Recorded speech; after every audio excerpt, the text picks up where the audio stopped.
उत्तराखंड का number 1 digital channel पहाड़ TV. तो आज इस समय पहाड़ टीवी खड़ा है कोर्ट परिसर में, जहां पर बॉबी पवार जो अन्य जो साथी थे उनकी रिहाई की जो बात हो रही थी, जो बेल की बात हो रही थी। पर आपको एक बड़ी अपडेट आज आपको बता देते हैं कि आज जो बेल होनी थी उसके लिए कोर्ट ने 1 दिन का समय और मांग लिया गया है। और उनके अधिवक्ता भी आज हमारे साथ अभी यहाँ पर मौजूद हैं। उनसे बड़ी अपडेट लेंगे कि आखिर कोर्ट ने क्या कहा और क्या कुछ अपडेट रही है। पर आपको बता दें कि अभी बॉबी पवार और अन्य साथियों की लिए 1 दिन का समय मांगा गया है कोर्ट ने। और उसके बाद क्योंकि अभियोजन अधिकारी ने जो तमाम जो केस डायरी थी वो सबमिट ना होने के कारण 1 दिन का से 5 दिन का समय मांगा गया था, जिसके आधार पर कोर्ट ने 1 दिन का समय और दिया है। अभी अधिवक्ता उनके हमारे साथ हैं, जिनसे जानेंगे कि क्या कुछ पूरा रहा। पर लगातार जो युवा थे अभी आंदोलन कर रहे हैं और एक मांग थी कि बॉबी पवार और अन्य साथियों को छोड़ा जाए, उनकी रिहाई की जाए। पर अभी भी आपको बता दें कि रिहाई नहीं मिल पाई है। कहीं ना कहीं क्या वो चीजें रही जिसके कारण जो बॉबी पवार और उनके अन्य साथी, जिनके ऊपर संगीन धाराओं पे मुकदमे लगाए गए हैं, पहले 307 और उसके बाद 307 को जो 324 में कन्वर्ट किया गया है, उसके बाद अन्य धाराओं पर कब ये बेल होगी, कल क्या कोर्ट आने के बाद बेल होती है, ये भी अपना पे बड़ा सवाल है। तो अभी अधिवक्ता उनके साथ हैं और साथ ही कल जब बॉबी पवार का भतीजा वहां पर जाता है तो बॉबी पवार का कहना साफ ये था कि जब तक सीबीआई जांच इसमें नहीं होती तब तक जो आंदोलन रहेगा उसे लगातार ऐसे ही बनाए रखने की जरूरत है। क्योंकि लगातार जो युवा आंदोलन कर रहे हैं उनकी एक ही मांग थी, जो पूरा प्रकरण है उसकी सीबीआई जांच होनी चाहिए। नकल विरोधी कानून के बाद भी जो युवाओं में आक्रोश था वो थमने का नाम नहीं ले रहा था। उसके बाद बॉबी पवार का ये संदेश जब बाहर से आता है, उसके बाद बड़ी अपडेट है कि 1 दिन फिर जो बेल की जो कोर्ट ने समय मांगा गया है, उसके बाद युवाओं की प्रतिक्रिया रहती है वो भी जानने वाली बात होगी। पर उससे पहले जो कोर्ट के अधिवक्ता हैं जो इस समय मौजूद थे, जो पक्ष रख रहे हैं बॉबी पवार अन्य साथियों का, तमाम अलग अलग अधिवक्ता हैं, उनसे जानेंगे कि उनका क्या कहना है और कोर्ट ने क्या इसमें लिया है। और साथ ही अधिवक्ता साहब यहाँ पर हैं। क्या सर, क्या रहा, क्या कुछ कहा कोर्ट ने अभी, ये बताएं। देखिए, 11 तारीख को हमने सभी जो 13 अभियुक्त थे उन सभी की बेल लगाई थी, जिसमें बॉबी पवार जी भी थे। तो 6 अभियुक्तों की जमानत तो साहब ने सेम डे दे दी थी, ये कहकर कि आज उनका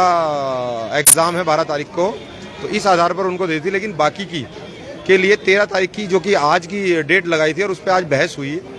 और जब बहस की गई तो उनको बताया गया कि किस आधार पर किस तरह के फर्जी मुकदमे करके बॉबी पवार और उनके साथियों को पुलिस द्वारा बंद किया गया, और बताया गया कि न्याय हित में उनकी जमानत होनी आवश्यक है। लेकिन अभियोजन ने जो तर्क दिया है वो बिल्कुल ही इस तरह का तर्क था कि जो मानने योग्य नहीं था। उन्होंने तर्क दिया और एक एप्लीकेशन लगाई कि हमें 5 दिन का इसलिए समय दिया जाए क्योंकि हमारे पास सीडी और विवेचक नहीं है, हमें इसकी मामले की जानकारी नहीं है।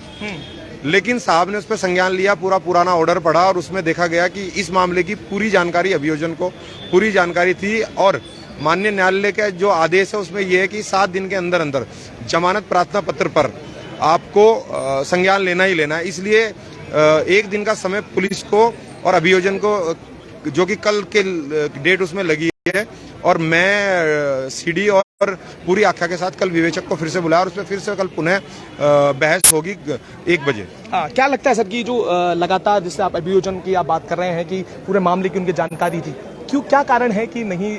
आज भी उन्होंने जो पेश होना था और बेल की जो उन्होंने आप लगातार बात कर रहे थे, उस क्या कारण मानते उसके पीछे? देखिए, जिस तरीके से आज न्यायालय परिसर में जेडी साहब ने बहस किए आके, डीजीसी साहब ने बहस किया आके, एसपी सिटी स्वयं मौजूद थी, तो इससे साफ पता चल रहा है कि शासन और प्रशासन ये नहीं चाहता कि जो वो आंदोलनकारी हैं, जो इस उत्तराखंड के लिए जो लड़ाई लड़ रहे हैं, वो लोग बाहर आए। इसीलिए इसको डिनाई किया जा रहा है, और जिससे कि वो लोग बाहर ना आ सके और बाहर आके इस मुद्दे को फिर से ना उठा सके और जो सरकार की कमियां उनको उजागर ना कर सके। एक सवाल है, 307 लगाई गई थी, फिर उसे कन्वर्ट कर दिया गया, वो भी अपने आप में बड़ा एक सवाल उठ रहा है कि किस आधार पर 307 लगी। उसके बाद जब इसका संज्ञान में आया तो सिर्फ 324 में, और कई संगीन धाराओं पर मुकदमे दर्ज हुए हैं, उसको लेकर क्या कहेंगे आप, क्या लगता है इसमें?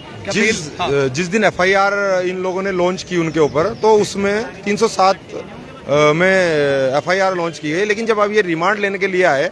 तो साहब ने मेडिकल देखा और मेडिकल में सिंपल इंजरी थी, तो साहब जब वहां बहस की गई तो सीजीएम साहब ने उसको 307 को कन्वर्ट कर दिया 324 में, जो कि न्यायालय का अधिकार क्षेत्र में आता है कि वो जिस धारा को चाहे घटा सकते हैं, जिस धारा को चाहे बढ़ा सकते हैं जब रिमांड का समय होता है। तो आगे और धाराओं में क्या बेल जब कल आएगा तो बेल मिलने के कितने चांसेस है, क्योंकि ये भी अपने युवा लगातार आंदोलनरत है, शहीद स्मारक में बना हुआ है, दिन रात वहां पर यही मांगे कि पहले बॉबी पवार को रिहा करा जाए और उसके बाद सीबीआई, जिसको लेकर लगातार ये मांग चल रही है। देखिए, जिस तरीके से जिन मुकदमों में एफआईआर हुई है, तो अमूमन इनमें ज़्यादा से ज़्यादा एक दिन आप जुडिशल कस्टडी में रखा जाता है और उनको बेल दी जाती है। लेकिन जब तक आप आख्या लेकर नहीं आओगे, सीडी लेकर नहीं आओगे, तो उस पर बहस ही नहीं हो पाएगी। तो पुलिस इसको अभियोजन के सहयोग से इसको डिनाई करने पे लगी हुई है कि ये लंबा खिंच जाए मामला और हम कोई बहाना बना दे कि आज आईओ नहीं है, आज हम पे सीडी नहीं मिल पाई, आज हमें वो पत्र नहीं मिल पाया जिसमें हमें आदेश था कि जिससे कि हम सीडी मंगा सके, आईओ को मंगा सके। तो इससे तो साफ पता चल रहा है कि सरकार और पुलिस प्रशासन मिलके इस जो हमारे आंदोलनकारी जो जेल में बंद है, जिन लोगों ने युवाओं के लिए इतना आंदोलन किया, ये फर्जी जो नियुक्तियां थी, इनका भ्रष्टाचार उजागर किया, उन लोगों को बाहर नहीं आना चाह रही कि जिससे कि सरकार और सरकार के लिप्त अधिकारियों की पोल खुल सके। एक बड़ा सवाल है, हमको मैं रोकना चाहूंगा, भरपूरी बार का समर्थन भी बेरोजगार संघ को है, तो उसको लेकर अब बार किस दिशा में और अग्रसर होगा, ये अपना पे बड़ा है, क्योंकि वकीलों का समर्थन शुरू से ही आंदोलन जब से शुरू हुआ उन बॉबी पवार के साथ रहा, बेरोजगार संघ के साथ रहा। आगे की क्या रुख रहने वाला है? आज बार एसोसिएशन के अध्यक्ष और सेक्रेटरी साहब ने साफ तौर पर कह दिया है कि आज से और पहले से ही हम लोगों का और समर्थन इन बच्चों के साथ है, जो बच्चे अपने भविष्य के लिए लड़ रहे हैं, उत्तराखंड के भविष्य के लिए लड़ रहे हैं। हमारा पूरा समर्थन उनके साथ है और हम उन लोगों के लिए, हमें कोई भी लड़ाई लड़नी पड़े, हम उस लड़ाई को लड़ेंगे। ठीक है, बहुत शुक्रिया। तो ये अधिवक्ता हैं रॉबिन त्यागी जी, जिनका कहना यह है कि सरकार और पुलिस द्वारा एक प्रेशर और इस मामले को लंबित रखने के लिए जो तमाम जो चीजें आज पेश होनी थी वो नहीं की गई है। अब इसके बाद क्या होता है, कल का समय दे दिया गया है, क्या कल के बाद कल ये सारी चीजें उपलब्ध होंगी, क्योंकि सीधे तौर पर आदेश यहाँ से हो गए हैं, क्या कल बेल मिल पाएगी, क्योंकि युवाओं में आक्रोश लगातार बना हुआ है और युवाओं का साफ ये कहना था कि बॉबी पवार को रिहाई मिलनी चाहिए और उनके अन्य साथियों को रिहाई मिलनी चाहिए। पर अब भी कहीं ना कहीं अड़चने जो अभी पैदा हुई हैं, उसको लेकर युवाओं का क्या कहना है वो भी आपको जरूर सुनाएंगे। अभी आपने सुना अधिवक्ताओं की बात, और कल का एक मामला निकल कर आया जिसमें सील जो पैक पेपर की जो प्रकरण रहा, उस पर भी हम जरूर आपको बात करेंगे, क्योंकि कल हमारे रिपोर्टर वहां पर मौजूद थे और वहां पर एक ऐसा किस्सा निकल कर आता है जब हमारे रिपोर्टर उस व्यक्ति का बाइट लेते हैं, उसके बाद जो वहां पर संयुक्त मजिस्ट्रेट होते हैं और उनके साथ जो LIU पुलिस वहां पर रहती है, उनके द्वारा वो वीडियो जो है डिलीट मार दी जाती है। तो ये अपने आप में बड़ी संगीन मामला निकल कर आता है कि क्यों कोई अधिकारी, LIU और पुलिस, क्यों किस बिना पे वो बाइट को डिलीट किया गया, आखिर क्या वो कारण था जिस में आवाज उठाई गई तो उसकी वीडियो को डिलीट मार दिया गया। इसको लेकर हमने भी अपने रिपोर्टर से जब बात की तो कहना यह था कि उनका जब फोन मांगा गया तो उनसे ये पूछा गया कि हम ये देखना चाहते हैं कि उन्होंने क्या बयान दिए हैं, पर उसके बाद वो वीडियो को डिलीट कर दिया जाता है। तो आखिर ये क्या कारण था कि उस वीडियो को डिलीट मारने पर आतुर थी पूरा प्रशासन? तो ये भी देखने वाली है कि संयुक्त मैजिस्ट्रेट साहब की क्या कारण रहा, उनके साथ LIU और पुलिस का क्या कारण रहा कि वो वीडियो डिलीट मार दी गई। इसकी जो सच्चाई और अफवाह की जो बात है, क्योंकि नकल विरोधी कानून पे एक मुकदमा भी दर्ज कर दिया गया है उस अरुण कुमार पर, उसकी तह तक भी हम जाएंगे और आपको अपडेट करते रहेंगे। तब तक ले ऐसी जुड़े और देखते रहिए भारत टीवी।